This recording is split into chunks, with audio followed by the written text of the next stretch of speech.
All right, welcome guys back to my YouTube channel. And today I will be talking about a few things, right? So, a few things that you should do if you're looking to start to get into real estate investing, especially if you are an immigrant. So, as you guys know, my channel is really about sharing my journey, helping persons who are like me and looking into getting into the world of real estate investing. So, if you're looking to get into real estate investing, definitely one of the big things I would highly recommend is that you should sacrifice instant gratification for your long-term goals. What that mean is um you have to be okay with not going out a lot, doing a lot of shopping, hanging out with friends, spending money on the new phone, the new iPad, the new shoes, whatever it is.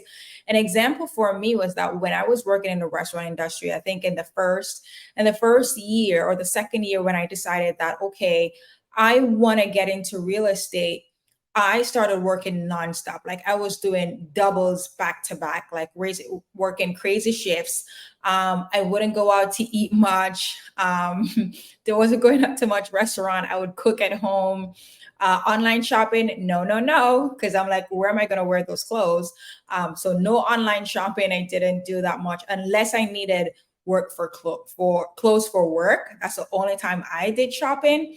Another thing I would say is like you got to find people who are doing what you're doing. So even if you're in a market where persons are not really, they're not like an active networking group or anything like that, you can always go virtual, right? Nothing is wrong with virtual. That's what I did when I used to be on Martha's Vineyard.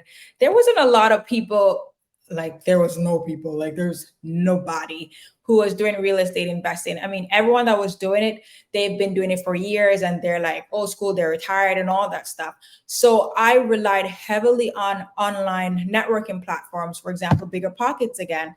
That's where I was doing a lot of my networking. So definitely find people who are doing what you're doing.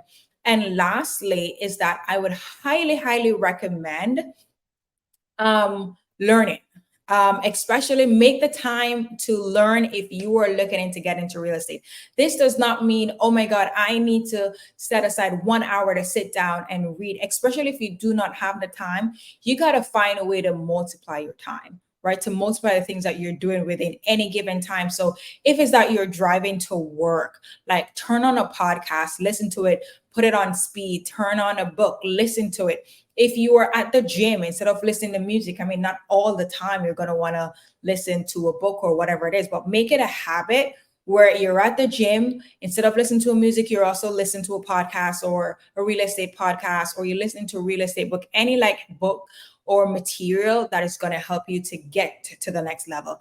Another thing that I used to do is like when I was on my lunch break, I would be sitting eating and I'm watching videos. I'm on YouTube, or I'm again listening to a book, whatever it is. I try to use my time as best as I could.